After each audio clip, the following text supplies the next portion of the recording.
Okay, let's unpack this. We are diving deep into a single, really crucial moment in history, beginning of the 5th century CE. Imagine a landscape defined by, towering stupas, bustling markets, and these mountain passes guarded by monks. This is Gandhara around 402 CE, and our witness is the Chinese Buddhist monk Faxian. And Faxian crossed vast, desolate terrain to get there. He wasn't, on a tourist trip. He was on a very serious scholarly mission. Right. He was seeking authoritative copies of the Vinaya, the monastic rules, ideally in Sanskrit, because the versions he had back in China were just fragmented. And he arrives during this extraordinary yet often overlooked window in time. That's key. That window is our mission today. We're looking at a critical interregnum. It's not a unified golden age, but a complicated period between major empires. Faxian arrived and saw a region defined not by one single ruler, but by all these overlapping systems, like layers on an ancient map. Exactly. And when you peel back those layers, you see 3 essential structures sort of holding society together. First, you have the little debris field. Okay. The residual hybrid administration of the Kushano-Sasanian power. It was like the fading ghost of the Kushans, coupled with this powerful Persian presence. And second, you had this growing, palpable tension. The shadow of the Hoop, or the Hunnic migrations, pressing relentlessly from the north. The threat was there, absolutely, even if the hammer hadn't dropped yet. And the third structure. The third, which turns out to be the real engine of survival, was the robust, self-sustaining, and frankly, wealthy network of local Buddhist monastic communities. They'd built their own system. Completely, their own system of governance and trade. So the big question we need to answer in this deep dive is, how did this region manage to hold together under what scholars call layered sovereignty, this system of divided political authority? And how did that delicate balance sustain a unique, multilingual mosaic that allowed this last great flourishing of Buddhism just before the arrival of absolute destruction? A great question. So let's start with that political layer. Who was actually in charge? Right. So, to set the historical stage clearly for you, the magnificent Kushan Empire, which defined Central Asia for centuries, had collapsed about 100 years before Faxian even arrived. So he's walking into a political debris field. He is. And the subsequent power vacuum was largely filled by the mighty Sasanian Empire of Persia. But the Sasanians, brilliant rulers though they were, they must have recognized the logistical difficulties of ruling Gandhara directly from Ctesiphon. It's just too far. It's way too far and too complex. So they installed a vice-regal dynasty known as the Kushano-Sasanians, or Indo-Sasanians, ruling roughly from the early 4th century to about 410 CE. And their administration was the textbook definition of a hybrid political system. Oh, absolutely. You see the Persian overlordship immediately in the titles they use. We're talking Shahanshah or King of Kings. Right. And the Middle Persian inscriptions you find on their official currency, that clearly stamps them as vassals of the Sasanian emperor. But here's where it gets really fascinating. The insight that ties the whole political knot. The coinage. The syncretic coinage. If you look at these Kushano-Sasanian coins, they're not just money, they're political manifestos. They really are. The obverse is often pure Persian. The ruler making an offering at a fire altar, a quintessential Zoroastrian motif. Yet you turn the coin over and the imagery changes completely. Completely. The reverse might prominently feature the Buddha or the Kushan-era deity Osho, who is often associated with the Hindu god Shiva. That level of synthesis wasn't just an artistic choice, was it? It was calculated political pragmatism. It had to be. It was the only way to govern. They had to claim Persian religious and political authority to satisfy their distant overlords, while simultaneously appealing to the vast majority of the local population who were Buddhist, Hindu, or followed these older Kushan-era cults. But if the Sasanian state religion was strictly Zoroastrianism, why didn't they just crush the massive Buddhist monastic infrastructure? To secure total allegiance. Well, the sources are clear.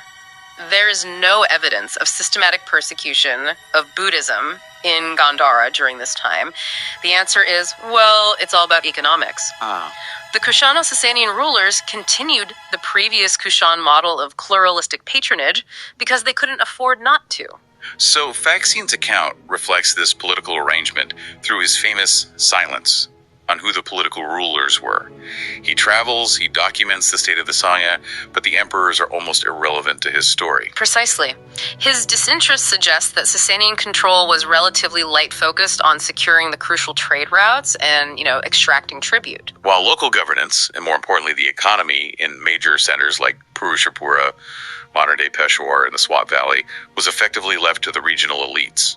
And the monastic authorities themselves. That makes perfect sense. So underneath the distant Shahanshah, you still have sub-regional rulers, maybe Kushan-descended Shahi kings, holding sway. Yes, and they derived their local legitimacy not from Persia, but directly from their patronage of the powerful Buddhist centers and pilgrimage sites. That is the essence of this overlapping jurisdiction. It's a functional convergence. The outer political layer was Persian, but the essential cultural, social, and economic engine remained profoundly Central Asian and Buddhist. And that autonomy, created by that divided authority, is exactly what allowed the second great feature of Faxian's Gandhāra to flourish: its incredible linguistic diversity. Okay, let's step into the soundscape of this region. Because of its location right on the Silk Road, Gandhara was the ultimate cosmopolitan nexus. It wasn't just multi-ethnic, it was multilingual to a staggering degree. Oh, absolutely. Think about the atmosphere in a major monastery complex or a market in Taxila around 400 CE. It was a cacophony of languages, each serving a specific social or administrative function. So first we have the core language of the region and the early faith, Gandhari Prakrit. Right. This was the primary lingua franca for generations of local Buddhists, written in that beautiful flowing Karahi script. And the sources show it was still incredibly vital, even in the 5th century. Absolutely. Those famous scroll fragments, the Senior and Cheyenne collections, they're overwhelmingly in Gandhari. It was used for local record keeping, donor inscriptions, day-to-day communication within the monasteries. But this was a time of dynamic linguistic transition.